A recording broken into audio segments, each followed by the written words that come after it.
तुरुप के पत्ते के ऊपर, वैसे जिसे इंग्लिश में कहते हैं ट्रम्प कार्ड। ट्रम्प कार्ड जो है वो मेरे ख्याल में पाकिस्तान के लिए आजकल बड़ा इंपॉर्टेंट है, लेकिन हम तुरुप का पत्ता चलें उसे कह देते हैं। ख्वाजा आसिफ साहब का कल शाम का ये बयान आया, तो उन्होंने जो ट्रम्प कार्ड खेला है, उन्होंने कहा जी हम एक काम करते हैं कि पाकिस्तान और इंडिया किसी इंडिपेंडेंट ऑब्जर्वर को बुला लें और उनसे आके कहें कि गिनती कर। सखर में एक बड़ा ही अफसोसनाक वाकया पेश आया है। एक खातून जो है वो कनाल के किनारे के ऊपर जो है वो कपड़े धो रही थी, जब एक मगरमच्छ जो है वो इस खातून को जकड़ के पानी की तरफ खींच के ले गया, उसकी टांग से पकड़ के।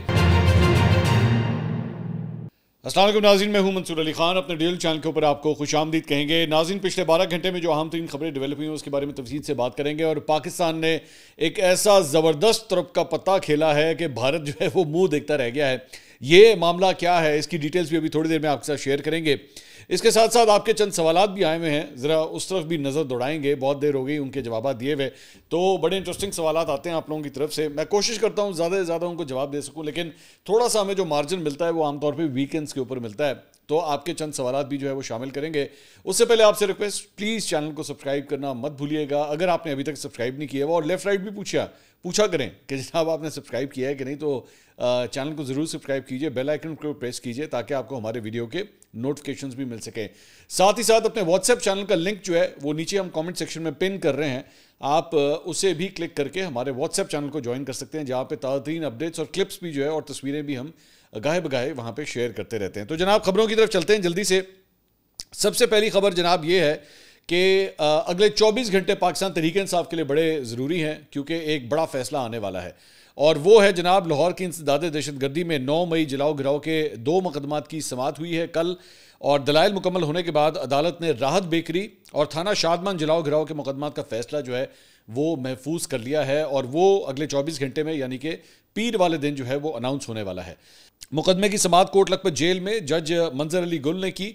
फैसला महफूज होने के बाद जेल की सिक्योरिटी बढ़ा दी गई, जबकि मुल्जिमान को जेल से बाहर जाने से भी रोक दिया गया। पहले ये एक्सपेक्ट किया जा रहा था कि ये फैसला जो है वो कल ही आ जाएगा, और बड़ा इसका बेताबी से इंतजार था। मीडिया भी जो है उनका तमाम तर फोकस जो है वो इस तरफ था कि फैसला जो है वो किसी वक्त भी आने वाला है, लेकिन फिर बाद में जो है वो कोर्ट में ये बताया गया कि फैसला आज नहीं बल्कि 11 तारीख को आएगा, क्योंकि जज साहब ने यह भी कहा था कि मैं दिन की रोशनी के अंदर जो है ये फैसला दूंगा। तो वो दिन की रोशनी जो है वो पीर वाले दिन, अब छुट्टी के बाद, आज की इतवार की छुट्टी के बाद जो है जब पीर को दोबारा कोर्ट लगेगी तो उसके अंदर जो है वो ये फैसला सुनाया जाएगा।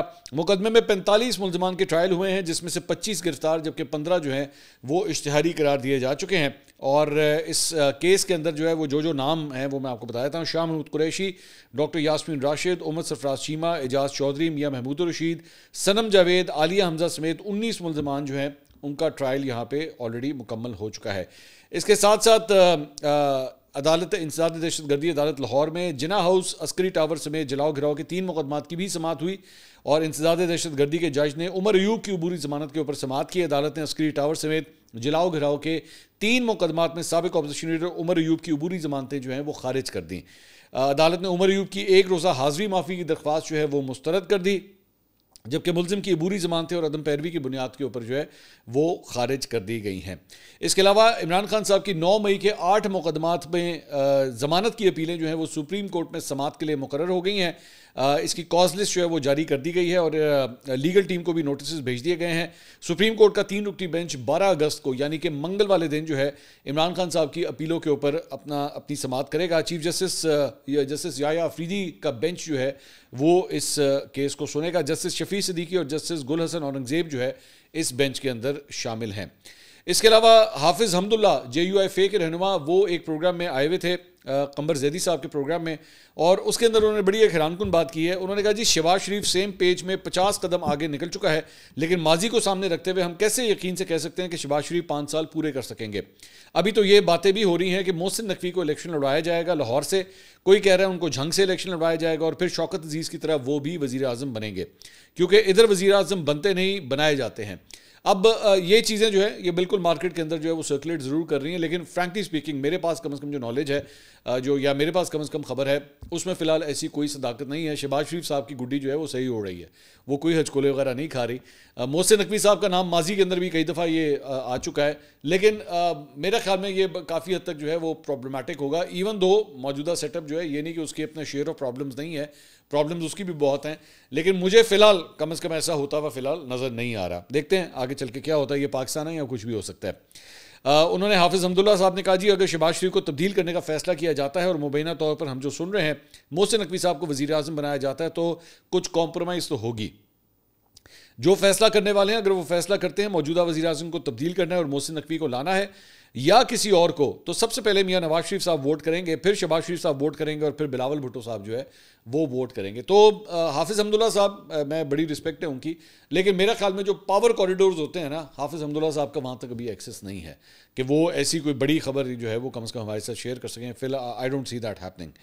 इसके अलावा मुस्लिम लीग नून के ज़िलाई अहदेदारों को ज़िमनी और बल्दियाती इंतखाबात की भरपूर तैयारी करने की हिदायत मिल चुकी है। मुस्लिम लीग नून का इजलास हुआ मुस्लिम लीग नून पंजाब के सदर राना सनाउल्लाह साहब की सदारत में, जिसमें तमाम डिविजनल कोऑर्डिनेटर्स और तंजीमी अहदेदारों ने जो है वो शिरकत की और ये कहा गया है कि जनाब ज़िमनी इंतखाबात के लिए जो है वो पूरी तरह तैयारी करें। मुस्लिम लीग नून जो है इसके अंदर बढ़ चढ़ के हिस्सा लेगी।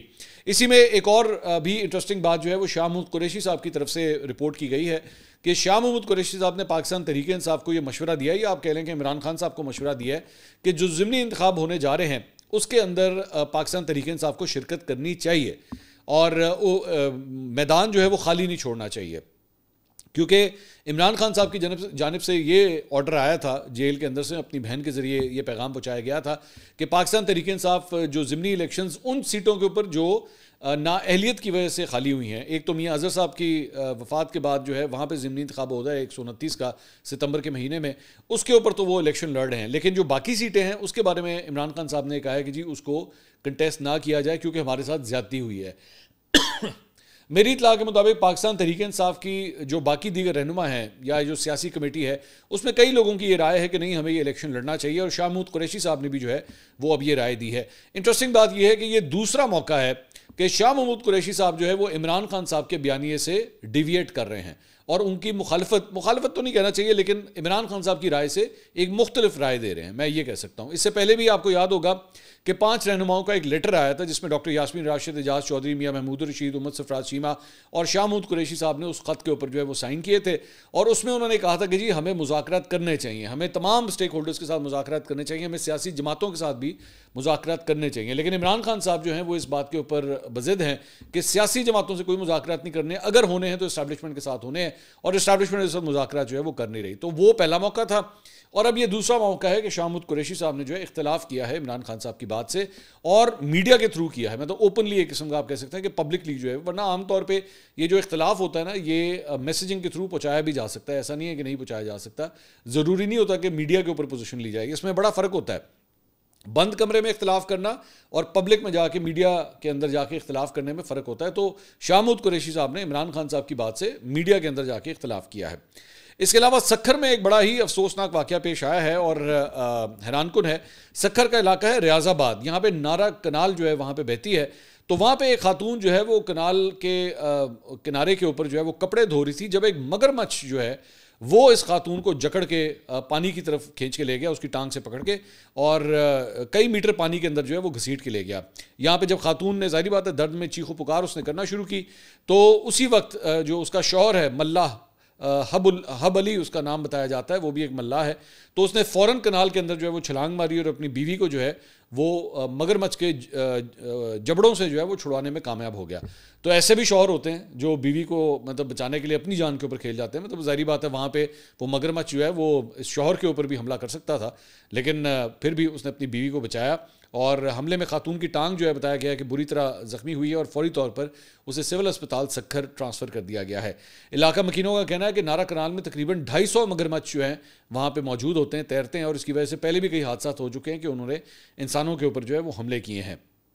इसके अलावा मगरमच्छों की बात हो रही है तो इसका अगली खबर का उससे कोई ताल्लुक नहीं है, लेकिन मुत्तहिदा कौमी मूवमेंट के बानी अल्ताफ़ हुसैन साहब जो हैं वो दोबारा हॉस्पिटल में उनको एडमिट किया गया था और दोबारा उनकी तबीयत जो है वो ख़राब हुई थी, लेकिन 9 घंटे इमरजेंसी वार्ड में ज़ेर इलाज रहने के बाद अब उनको जो है वो घर भेज दिया गया है। उनकी तबीयत अब पहले से बेहतर है, मुख्तलिफ टेस्ट करके उनको डिस्चार्ज किया गया है।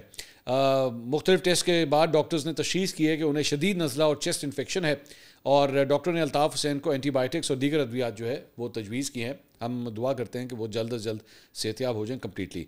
अच्छा जी, अब आ जाए उस तुरुप के पत्ते के ऊपर, वैसे जिसे इंग्लिश में कहते हैं ट्रम्प कार्ड, लेकिन ट्रम्प कार्ड जो है वो मेरे ख्याल में पाकिस्तान के लिए आजकल बड़ा इंपॉर्टेंट है, लेकिन हम तुरुप का पता चलें उसे कह देते हैं।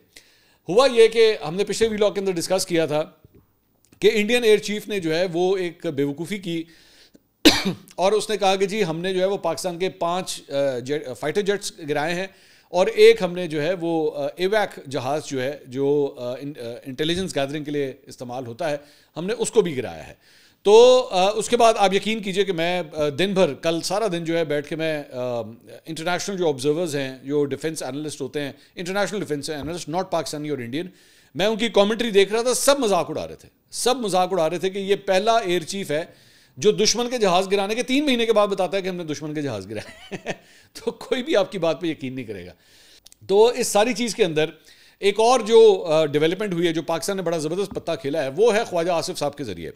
ख्वाजा आसिफ साहब का कल शाम को जो है, तब तक हम वीडियो रिकॉर्ड कर चुके हुए थे, उनका ये बयान आया। पहली बात तो उन्होंने इस सारे बयान को जो है मज़ाक़ खेज़ करार दिया, लेकिन साथ ही साथ उन्होंने जो ट्रंप कार्ड खेला है वो ये है कि उन्होंने कहा जी हम एक काम करते हैं कि पाकिस्तान और इंडिया दोनों जो हैं वो अपने अपने जितने भी जहाज़ हैं वो लाइन में ला के खड़ा कर दें और किसी इंडिपेंडेंट ऑब्जर्वर को बुला लें और उनसे आके कहें कि गिनती कर लें, हमारे कितने जहाज़ हैं आप आके गिनती कर लें और आपके कितने जहाज़ हैं आप गिनती करवा लें। तो ये बड़ा ज़बरदस्त मेरे ख्याल में एक मूव जो है वो हुई है। मेरे ख्याल में ये दूसरी बड़ी ज़बरदस्त मूव है इस गवर्नमेंट की तरफ से। इससे पहले, जंग से पहले, पाकिस्तान और भारत की जंग से पहले पहलगाम का जो वाक़या हुआ था, उस वक्त वज़ीर आज़म शहबाज शरीफ ने यह ऐलान किया था कि इस पूरे वाक़े की जो है आप इंडिपेंडेंट इंक्वायरी करवा लें, मतलब न्यूट्रल ऑब्जर्वर्स के ज़रिए जो है उनको बुला के पूरी इसकी इंक्वायरी करवा लें। लेकिन इंडिया ने ऑब्वियसली उसे एक्सेप्ट नहीं किया था क्योंकि इन्होंने पूरा बिल्डअप करना था, पाकिस्तान के अगेंस्ट जो है वो केस बिल्डअप करना था। अब ये जो इंडियन एयर चीफ ने जो बात की है, इसके ऊपर बड़ा ज़बरदस्त बयान दिया है ख्वाजा आसिफ साहब ने और उन्होंने कहा है कि जनाब आके गिनती करवा लें किसके पास कितने जहाज़ हैं। तो मेरे ख्याल में तो इंडिया को एक्सेप्ट कर लेना चाहिए। इसमें दोनों मुल्कों के अवाम जो है उनको क्लैरिटी मिल जाएगी। तो बल्कि मैं तो कहता हूँ एक आसान तरीका है इंटरनेशनल ऑब्जर्वर्स की जानिब क्या जाना है। आजकल चाइना को अब्बा बनाया हुआ है ना इन्होंने, इंडिया वालों ने, वो पूरी कोशिश कर रहे हैं कि जनाब उनसे जाके दोस्ती कर लें, सारा कुछ कर लें। तो फिर आ जाएं, आप एक काम करें ना, चाइना को ही कहते हैं कि आके दोनों मुल्कों के चेक कर लें। इतने तो साढ़े वाले उन्होंने जहाज़ गिने ना चाइना वाले जो हैं, J-10Cs वगैरह, JF-17 जो हैं, उन्हीं के साथ हमने मिलकर बनाया था। JF-17 और J-10s जो हैं वो उन्होंने खुद दिए हुए हैं, तो वो भी आके गिनती कर लें, आप अपनी भी गिनती करवा लें। नरेंद्र मोदी मानेगा इस बात को कि चाइना को पूरा एक्सेस दिया जाए और दिखा दिया जाए जनाब ये हमारा पूरा फ्लीट खड़ा हुआ है, इसको चेक कर लें कि कौन कौन सा जहाज़ कम है। तो राफेल के बारे में भी पता लग जाएगा कितने राफेल गिरे हैं या नहीं गिरे। तो मेरे ख्याल में ये पाकिस्तान की तरफ से बड़ी एक अच्छी मूव थी। इसके अलावा जनाब मकबूजा कश्मीर के कोलगाम ज़िले के अंदर जो है वो भारतीय फ़ौज का एक ऑपरेशन है, ऑपरेशन अखाल।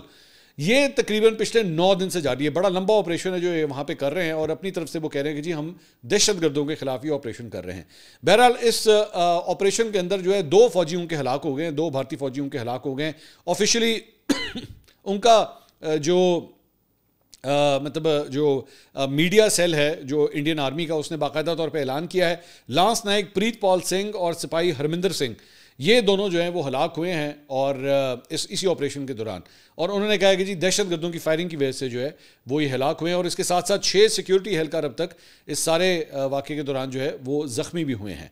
तो एक इंडिया के हवाले से जो है वो ये खबर दी। इसके अलावा इंडिया जो है वो जनाब ये खबर आई है, टाइम्स ऑफ इंडिया ने ये रिपोर्ट किया है कि भारतीय फ़ौज के लिए 120 और फ़िज़ाइया के लिए 80 कुल 200 हेलीकॉप्टर्स जो है, जो कि हल्के रिकॉनेंस और सर्वेलेंस हेलीकॉप्टर्स हैं जिन्हें RSH कहा जाता है, वो इंडिया जो है वो हासिल करने की कोशिश कर रहा है। और इसकी वजह ये बताई जा रही है कि उनके जो नए हेलीकॉप्टर्स वो ख़रीदना चाह रहे हैं, वो 1960 से उनके हेलीकॉप्टर्स का एक फ़्लीट चल रहा है जो कि बहुत बूढ़ा हो चुका है, फ़ारिग हो चुका है, टेक्नोलॉजी के लिहाज से, स्पीड के लिहाज से, वो फ्लाइंग हाइट के लिहाज से काफ़ी ज़्यादा पुराना हो चुका है। वो उसको वो रिप्लेस करना चाह रहे हैं और इस सिलसिले में आजकल जो है वो तगोदो हो रही है, रिसर्च हो रही है पूरी दुनिया से कि कहाँ से ये हेलीकॉप्टर्स जो है वो लिए जाएं। अमेरिका के साथ तो आजकल वैसी बड़ी नाराज़गी है, चाइना से उनका सामान जो है वो लोग ले नहीं सकते, तो अब वो देख रहे हैं कि ये हेलीकॉप्टर्स जो है वो हम ख़रीदें तो कहाँ से ख़रीदें। तो बताया जा रहा है कि मुसल्लह अफ़वाज जो है इंडिया की वो गुज़िश्ता 2 दहाइयों से इन पुराने हेलीकॉप्टर्स की तब्दीली का मुतालबा कर रही है, लेकिन अब तक कामयाबी उसे नहीं मिली है। हल्के यूटिलिटी हेलीकॉप्टर्स हिंदुस्तान एरोनॉटिक्स जो है वो बना तो रही है, जो 2027 से चीता और चेकट को रिटायर करना जो है वो शुरू है। इनके 2 पुराने हेलीकॉप्टर्स हैं, इनके नाम हैं, जिनको वो रिटायर करना चाह रही है और उनकी जगह ये हेलीकॉप्टर्स ख़रीदना चाह रही है। इसके अलावा जनाब फाइनेंशियल टाइम्स ने एक अपनी रिपोर्ट में कहा है कि जी रूस से तेल की खरीदारी पर ट्रंप जो है वो हिंदुस्तान को निशाना बनाने के लिए नई दिल्ली के अहदेदार जो हैं उसके ऊपर वो बहुत ज़्यादा हैरान है, जिनका कहना है कि मुल्क की रिफाइनरीज बाय बुक काम करती हैं और रूस से तेल ईरान और वेनेजुएला के बरक्स बराह रास्त पाबंदियों का निशाना जो है वो उन्हें फ़िलहाल नहीं बनाया गया है। लेकिन साथ ही साथ ये खबरें भी आ रही हैं कि डोनाल्ड ट्रंप जो है वो जिन रिफाइनरीज को टारगेट कर रहा है ख़ास तौर पे, वो बड़ी इंटरेस्टिंग है कि उनमें से गुजरात के शहर जामनगर में वाक़ रिलायंस रिफाइनरी जो है वो दुनिया की सबसे बड़ी रिफाइनरी कंसिडर की जाती है और इसका 1/3 तेल जो है वो रूस से आता है। और बताया जा रहा है कि इसके तमाम तर इशारे जो है वो इस तरफ हैं कि अरबपति मुकेश अंबानी और उनकी कंपनी रिलायंस इंडस्ट्रीज जो है उसको डोनाल्ड ट्रंप जो है वो टारगेट कर रहा है कि इन रिफाइनरीज को जो है, अब आप जानते हैं कि मुकेश अंबानी जो है वो इंडिया का एक अरबपति शख्स है, अमीर तरीन अफराद में से आता है, तो उसकी कंपनी को भी जो है वो डोनाल्ड ट्रंप जो है ख़ास तौर पर टारगेट कर रही है। इसके अलावा आपके चंद सवालात भी जो है वो लेते हैं। अली रामे साहब का एक सवाल आया है, उन्होंने कहा मंसूर भाई मौजूदा सूरत हाल को देखते हुए तो लगता है कि इंडिया तो बढ़ गया है, आपको क्या लगता है कि ये मोदी सरकार को ले डूबेगा? अली भाई देखिए, एक बात ज़हन में रखिएगा, ये जो सियासतदान होते हैं ना, इनको ये अगर यहाँ तक पहुँच चुके होना ना, मतलब प्राइम मिनिस्टर की स्लॉट तक पहुँच चुके होते हैं तो वाह सियासत करके यहाँ पहुँचे होते हैं। ये लोग मुश्किलात में फंसते हैं और फिर उसमें से निकलने की भी भरपूर ये कोशिश करते हैं। मोदी हाँ इंटरनेशनल मामलात के हवाले से जो है आई टोटली एक्सेप्टेड, बहुत मुश्किल हालत में फंसा हुआ है इस वक्त।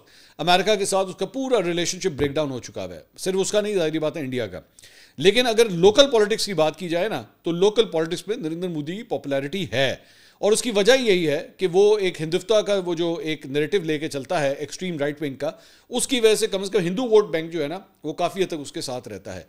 क्या वो अपने हिंदू वोट बैंक को लूज करेगा या नहीं करेगा, उसके झूठ जो है वो वक्त के साथ साथ इंडियन जो वोटर है उस तक भी यहाँ होंगे या नहीं होंगे, ये सबसे बड़ा सवाल है। तो ज़रूरी नहीं है कि अगर आप इंटरनेशनली आपको जो है वो चीज़ों के अंदर मार पड़ी हो, मतलब इसकी बहुत बड़ी एग्जांपल जो है वो नॉर्थ कोरिया है। नॉर्थ कोरिया को टोटली उससे पाबंदियों का भी सामना है, उसके साथ ट्रेडिंग के हवाले से भी जो उससे बहुत मुश्किलात होती हैं, लेकिन जो नॉर्थ कोरिया का जो हेड है उसने पूरी तरह पूरे मुल्क को जो है वो जकड़ के रखा हुआ है। तो नरेंद्र मोदी के लिए मेरी नज़र में जब तक अगला इलेक्शन नहीं होता तब तक वी डोंट नो कि उसकी जो है सिचुएशन क्या होती है। इवन दो ये फैक्ट है कि कांग्रेस की पॉपुलैरिटी जो है उसने इंक्रीज ज़रूर किया है हालिया चंद दिनों के अंदर और महीनों के अंदर। राफे अहमद साहब का सवाल है, भारत भी अब चीन से पींगे बढ़ाने की कोशिश कर रहा है, अगर कोई ऐसा मौका आया कि चीन को भारत या पाकिस्तान में से किसी एक को फेवर करना होगा तो फिर क्या होगा? बड़ा अच्छा सवाल है राफे साहब आपका। वो भी मैं यही कहूँगा कि ये सिचुएशन पे डिपेंड करेगा। Chinese obviously they would not be very comfortable कि पाकिस्तान इतना ज़्यादा अमेरिका के कैंप के अंदर चला जाए, क्योंकि चाइना के अपने भी जो स्टेक्स हैं वो यहाँ पे बहुत ज़्यादा हैं। तो इस सारी चीज़ के अंदर क्या चाइना जो है वो इंडिया की तरफ टोटल जो है वो बेंड हो जाएगा या उस तरफ, मेरा नहीं ख्याल, मुझे मुश्किल लगता है, इसलिए क्योंकि उनके अपने बॉर्डर डिस्प्यूट्स भी वहाँ पर मौजूद हैं। ठीक है, लद्दाख का एरिया हो गया, उसके बाद सिर्फ वो चीज़ नहीं बल्कि इवन नेपाल के हवाले से भी एक बहुत बड़े इख्तलाफात वहाँ पे भी मौजूद हैं। तो इस सारी चीज़ के अंदर ये एक ऐसे दोनों ममालिक हैं इंडिया और चाइना जो एक दूसरे को हमेशा शक की निगाह से देखते हैं। पाकिस्तान के साथ चाइना का रिलेशनशिप जो है ना बहुत पुराना है। हाँ वो कोल्ड और हॉट होता गया है, लेकिन दुश्मनी वाली स्टेज कभी नहीं आई। कभी भी ऐसा नहीं हुआ कि इंडिया पाकिस्तान और चाइना के पाकिस्तान और चाइना जो है वो एक दूसरे के मुखालिफत में आके खड़े हो जाए, ऐसा कभी नहीं हुआ। हॉट एंड कोल्ड रहा है, कभी बहुत ज़्यादा गर्मजोशी होगी, कभी कम होगी, ऐसा ज़रूर रहा है, लेकिन ऐसा कभी भी नहीं हुआ। मैं आपको इसकी छोटी सी एग्जांपल आपको दे देता हूँ कि खुजराब पास, मैं एक छोटी सी एग्जांपल आपको देता हूँ। खुजराब पास जो है ना, जो चाइना और पाकिस्तान का बॉर्डर है, मैं वहाँ पे कई दफ़ा गया हूँ मैं। तो आप जब वहाँ पे जाते हैं ना, तो बॉर्डर के ऊपर मेरे ख्याल में उन्होंने हार्डली कोई अपनी वहाँ पे जो नफरी खड़ी होगी ना वहाँ पे, मतलब चाइनीज़ आर्मी की जो नफरी है, वो मेरे ख्याल में कोई तकरीबन और कुछ नहीं, कोई 30-40 सिपाही वहाँ पे खड़े किए हुए उन्होंने, दैट्स इट। और पाकिस्तानी साइड से जो है, जो पाकिस्तानी मतलब बॉर्डर के ऊपर जो सिक्योरिटी होती है वो भी तकरीबन इतनी है, इससे ज़्यादा नहीं है। तो मतलब वहाँ पे क्योंकि ज़रूरत ही नहीं है कि हमारी आपस में कोई लड़ाई हो, कोई जंग हो। और as a matter of fact ये तो खुजराब पास में आपको बॉर्डर बता रहा हूँ, हमारा इसके अलावा जो बाकी एरिया है वो तो बिल्कुल अनमार्क्ड है। आपको मतलब अगर आप पहाड़ों वाली साइड से चले जाए ना, तो आपको पता भी नहीं लगेगा कि आप चाइना में कब घुस गए और पाकिस्तान में कब मौजूद हैं। तो हमारे ऐसी गर्मजोशी जैसे मतलब दोस्ताना ताल्लुकात जो हैं वो आपस में रहे। सो मुझे नहीं लगता, ठीक है एक हद तक जो है वो शायद इंडिया और चाइना आपस में ताल्लुकात को बेहतर करने की कोशिश करें, लेकिन इस तरह हो जाए कि चाइना अपने आप को पाकिस्तान की मुखालफत में ला के खड़ा कर देगा, मैं नहीं समझता। वहाँ तक जो है वो बात कभी नहीं जाएगी। शबीर अहमद साहब का सवाल है, मंसूर भाई, आपका पीटीआई के 5 अगस्त के एहतजाज पर बेहतरीन तज्जिया था, शुक्रिया शबीर साहब। 14 अगस्त को क्या होगा वो भी बता दें। कुछ नहीं होगा भाई शबीर साहब, कुछ भी नहीं होगा। आपने जो 5 अगस्त को जो कुछ देखा, कुछ वैसे ही 14 अगस्त को होगा। सिर्फ उसमें यह होगा कि वो जो क्राउड बाहर निकलेगा, जो लोग वैसे बाहर निकलेंगे, वो कम से कम ये क्लेम कर सकेंगे विजुअल्स के लिए, ऑप्टिक्स के लिए, वो ये कह सकेंगे जनाब है साढ़े ही है कि नहीं, सारा एहतजाज जो है भी साढ़े ही है।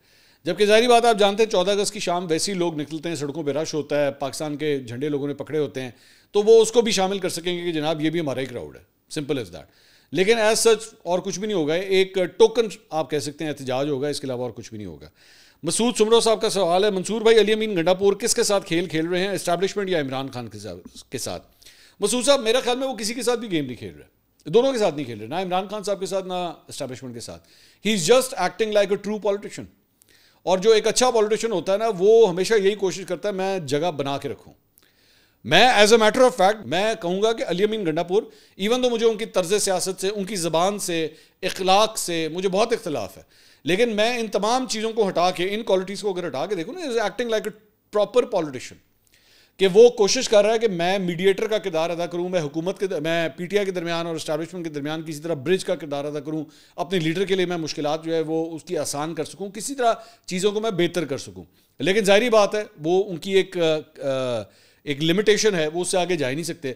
वो जहाँ तक जाते हैं उसके आगे इमरान खान साहब की बाउंड्री शुरू होती है और उसके अंदर उनका कुछ है नहीं, वो उसमें कुछ भी नहीं कर सकते। तो मैं गंडापुर साहब के अगर सियासी चालों की मैं बात करूँ ना, is actually playing it very intelligently.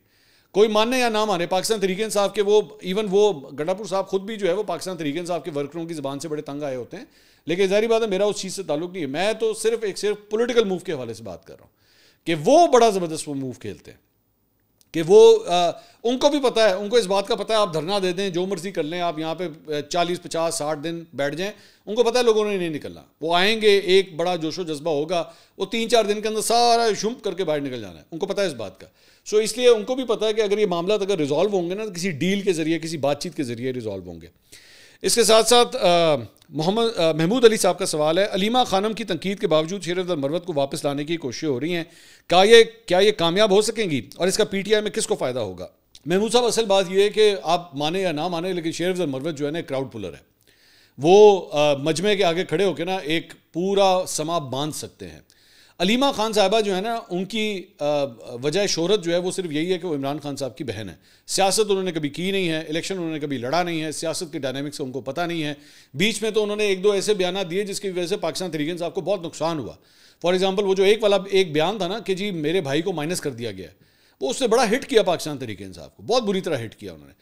But जबकि as a matter of fact आप कह सकते हैं कि वो रियलिटी चेक था, लेकिन ये बातें पॉलिटिक्स में नहीं की जाती। अभी थोड़ी देर पहले मैं गंडापुर साहब के बारे में बता रहा था ना कि पॉलिटिक्स करना उस बंदे को आता है।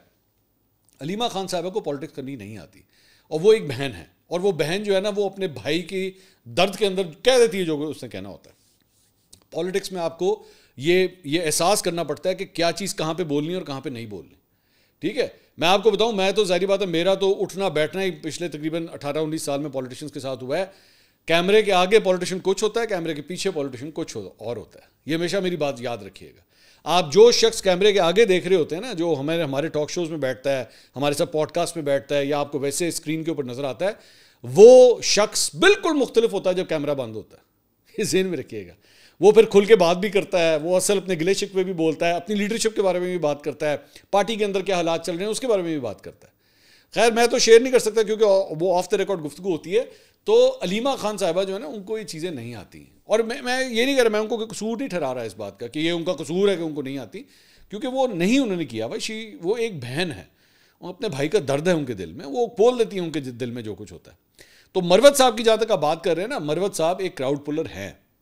मरवत साहब अगर कोई क्राउड के वो कोई ऑर्गेनाइज करते हैं, अरेंज करते हैं, जब एक क्राउड आ जाता है उनके साथ, तो उनकी वापसी से फ़ायदा तो होगा। लेकिन मरवत साहब भी जो है गुस्से के बहुत तेज़ हैं, और पॉलिटिक्स के अंदर जो है ना गुस्से से काम नहीं चलता। तो मरवत साहब को भी अपने गुस्से पे थोड़ा सा काबू रखना चाहिए। इसके अलावा जनाब मुहिब अली साहब का सवाल है, पीटीआई अगर ज़िमनी इंतखाबात का बाइकआउट करती है तो नुकसान किसको होगा?